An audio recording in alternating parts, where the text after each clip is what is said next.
Hey everyone, and welcome back. I know you're all about leveling up your English skills this year, and you've sent in some super interesting stuff about reaching fluency. So we're going to dive right into all that. It's pretty amazing how many people kind of hit a wall with language learning. Like, you might be listening to podcasts all the time or binge watching shows, even reading in English, but still, you don't feel truly fluent. Yeah, it's like you're doing the work, but something's missing. Right, right. And I think one of the big things that came out of everything you sent in is that knowing English and using English are totally different things. Exactly. Like, you can read a recipe and understand all the words, but that doesn't mean you can just make a gourmet meal, without practice. Yeah. Actually using a language confidently, that takes a whole different set of skills. Okay, I like that analogy. Yeah. So your research pointed to this three-phase method: absorption, production, and reflection, which, what's cool is it's kind of how we all learned our first language as kids. Yeah. Like first we just listened and absorbed, then we started, trying to make sounds and talk, and then finally we refine our language through feedback and by watching others. It's a totally natural progression. And the great thing about this system is that it can fit into anyone's life. You don't have to completely change everything, just weave it in. So phase one, absorption. This is all about immersing yourself in English, Yeah. but without that pressure of like hardcore studying. So it's more about surrounding Mm. yourself with the sounds and the rhythms of English. Exactly. Creating like a low pressure environment where you can passively absorb the language. But what if instead of listening to just any podcast, you picked one about something you're really into? Oh, so you're saying it's about being more intentional with what we're listening to. Like, if I'm a foodie, I should be finding podcasts about food. If I'm into history, then I should be, watching history documentaries. Exactly. The more you enjoy it, the more your brain's just going to soak it up. You could even try audiobooks. Like, someone's reading to you, it's relaxing, and you hear the words pronounced correctly. That actually reminds me of when I was trying to learn Spanish. I would put on Spanish music in the background while I was cooking or cleaning. Yeah. And before I knew it, I was singing along and picking up words and phrases without even realizing it. That's the power of that consistent exposure. Yeah. Your brain starts picking up on the patterns and decoding the language naturally. But we need to shift from input to output at some point, which brings us to phase two, production. Okay, so phase two is where we start actually using our English. Right. But let's be real.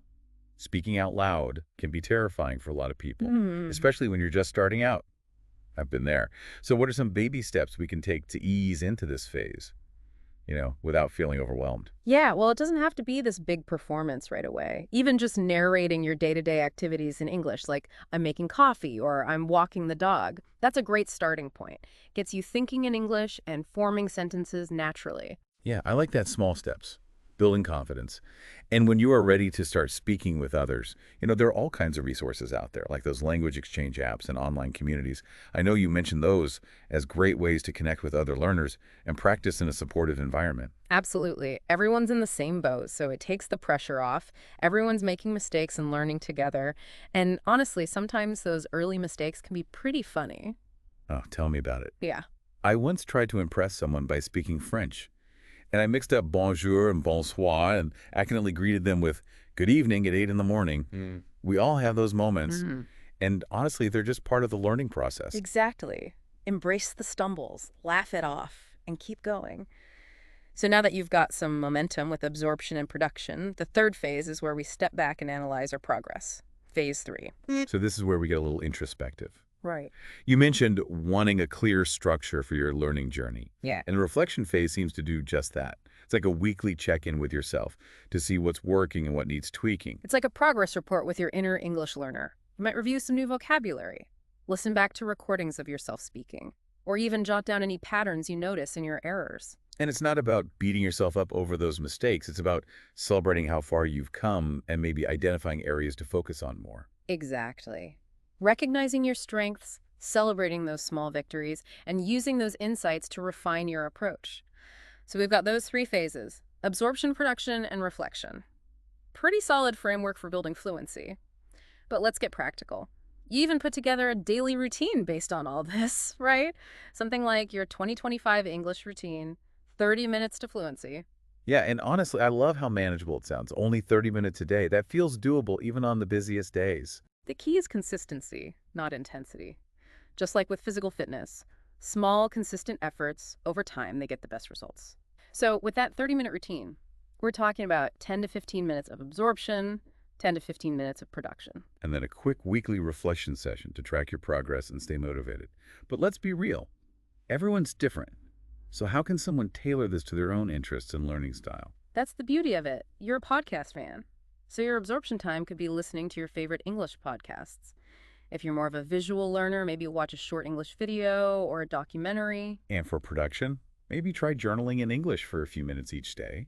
Or if you're feeling brave, hop on a language exchange app and chat with someone. It's all about finding what sparks your interest and makes the learning process enjoyable. Exactly. The goal is to make it a habit, something you look forward to, not something you dread. So we've got a framework, we've got a routine. But there's one more thing, mindset. Ah, mindset. That's where things can get tricky. Mhm. You can have all the tools and techniques in the world, but if your mindset isn't right, it can feel like an uphill battle. So what are some mental shifts that we can make to set ourselves up for success? Well, first things first, embrace a growth mindset. Believe that your ability to speak English fluently, it's not fixed. It can be developed with effort and dedication. So instead of saying, I'm not good at English, try shifting your thinking to, I'm learning and I'm improving every day. So it's about focusing on the journey, not just the destination. Embracing those small victories along the way, like mastering a new grammar rule or having a conversation without feeling completely lost. Exactly. Celebrate those milestones. And when those moments of self-doubt creep in, remind yourself why you're learning English in the first place. What doors will it open? What connections can you make? Let those goals fuel your motivation to keep you moving forward. I love that. It's about shifting from I can't to I'm learning and focusing on the bigger picture. Okay, we've got a lot more to talk about. I know you have a ton of specific tips and resources to help us with each of these phases. So let's take a quick break and we'll dive into those when we come back. Okay, welcome back. Before the break, we were talking about mindset, but we were also getting into the specifics of that 30-minute daily routine. Absorption, production, reflection. Yeah, and I'm already feeling so much more energized about my own English goals. Yeah. But you know me, I always love those actionable tips. So what are some ways that we can make each phase even more effective? Well, let's start with absorption. One thing that really stood out in your research was the idea of being intentional about the type of English you're absorbing. Okay, so it's not just about having any English audio playing in the background, but choosing content that aligns with our interests and our goals. Exactly. Like, let's say you're a big movie buff. Instead of just passively watching any English film, try watching one with subtitles in your native language. You can pick up new vocabulary and phrases while you're enjoying the story. I like that. And reading can be such a great way to boost vocabulary. But let's be honest, tackling a classic English novel can feel pretty intimidating. Oh, totally. But it doesn't have to be Shakespeare right away. There are things like graded readers, which are books adapted to different levels, so you can find something that challenges you without feeling overwhelmed. Okay, so graded readers are a good starting point. Right. What about other types of reading material? Well, think about what you're into. Do you love cooking? Grab an English language cookbook and try out a new recipe. Are you a news junkie? Start reading short online articles in English. Make it enjoyable and relevant to your life. That makes sense. Okay, let's talk about production. That's the phase where we actually start using our English. You mentioned those language exchange apps and online communities being great resources. What about finding opportunities to speak English in real life?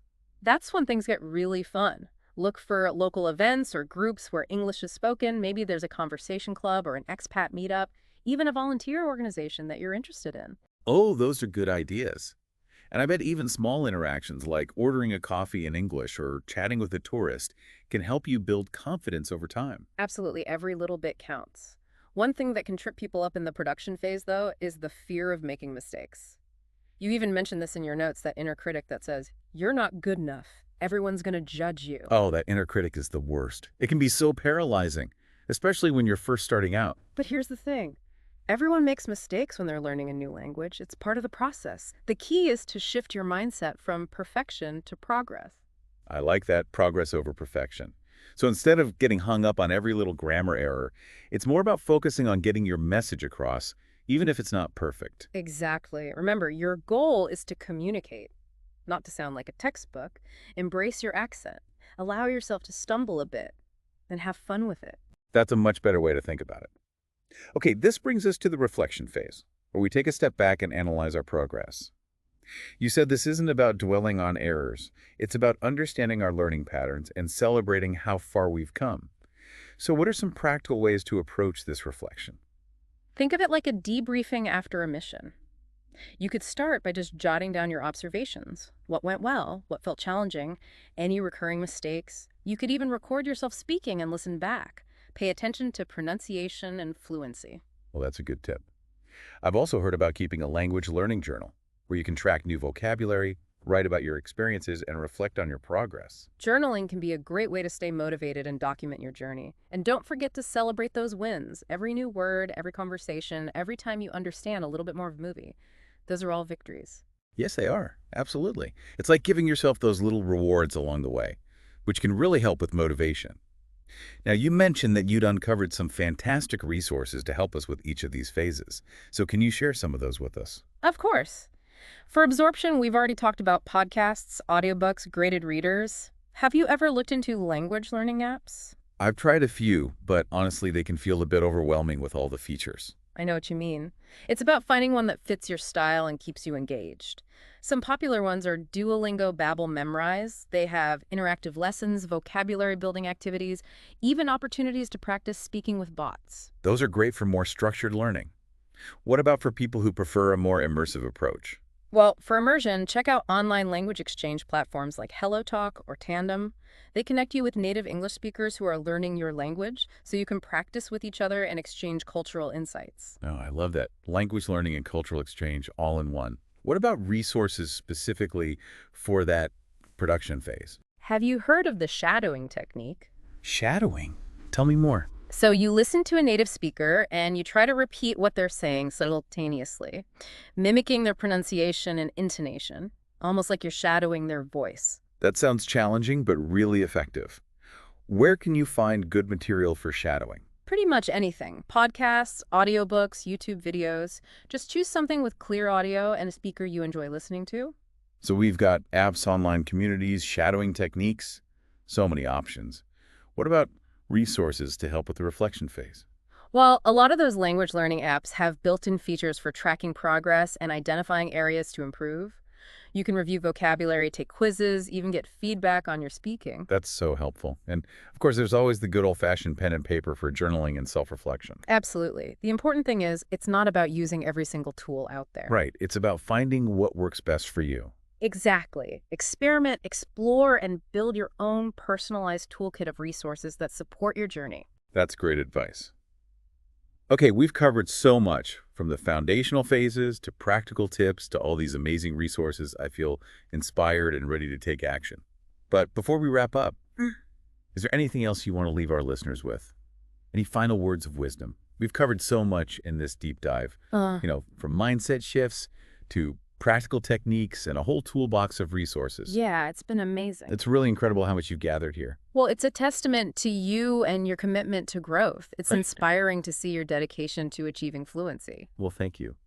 Speaking of commitment, one thing that really resonated with me from all your research was the idea of setting realistic goals. Oh, absolutely. It's so important to have a clear vision of what you want to achieve, but it's just as important to break that vision down into smaller, manageable steps. Right? Because if you set the bar too high, Yeah. right from the beginning, it's easy to get discouraged and give up. Exactly. So instead of saying, I want to be fluent in English by next month, start smaller. Like, I'm going to have a 5-minute conversation in English every day, or I'm going to read one chapter of an English book this week. I like those examples. And, I think it's important to celebrate those small wins along the way, too. Right? Okay. Absolutely. Every milestone, no matter how small it is, it's a step closer to your ultimate goal. So acknowledge your progress. Give yourself a pat on the back. Let that positive reinforcement fuel your motivation. Yeah, it's like training for a marathon. You wouldn't expect to run 26 miles on your first day. You'd start with shorter distances and gradually build up your stamina over time. That's a perfect analogy. Language learning is a journey. It's not a sprint. It's all about consistency and perseverance. And I think it's also important to remember that there's no one-size-fits-all approach, right? Like, what works for one person might not work for another. Exactly. So it's all about experimenting. Find what resonates with you and your learning style and create your own path to fluency. Okay, so as we wrap up this deep dive, I want to go back to that idea of mindset. Because ultimately, our beliefs and our attitudes, they play a huge role in how successful we are. It's true. If you believe you can become fluent, you're more likely to put in the effort and push through those challenges. But if you doubt yourself, it's easy to just give up. So how can we cultivate that belief in ourselves? That confidence that keeps us moving forward. One powerful technique is to surround yourself with positive affirmations. Remind yourself every day that you are capable, you are learning, you're making progress, even if you don't always see it. So it's about creating that positive self-talk, that inner cheerleader who's always rooting for us. Exactly. And another important aspect is embracing that growth mindset. We Mhm. talked about that earlier. Yeah, that belief that our abilities aren't fixed. We can develop them through effort and dedication. Exactly. So when you face those challenges, don't see them as setbacks. See them as opportunities for growth and learning. It's about changing our perspective, looking at those challenges as stepping stones, not roadblocks. Exactly. And finally, I think it's important to have a sense of curiosity and playfulness in your language learning journey. Oh, I like that. So instead of treating it like a chore, we should embrace it as an adventure. Precisely. Allow yourself to experiment. Make mistakes. Laugh at yourself along the way. And most importantly, enjoy the process. This has been such an insightful conversation. I feel like we've covered everything from the practical to the philosophical, and I'm leaving with a renewed sense of excitement and motivation. Well, we're so glad. And remember, you have the power to make this happen. To everyone listening, thank you so much for joining us on this deep dive. We believe in you, and we can't wait to see you flourish in your English fluency. Until next time, happy learning.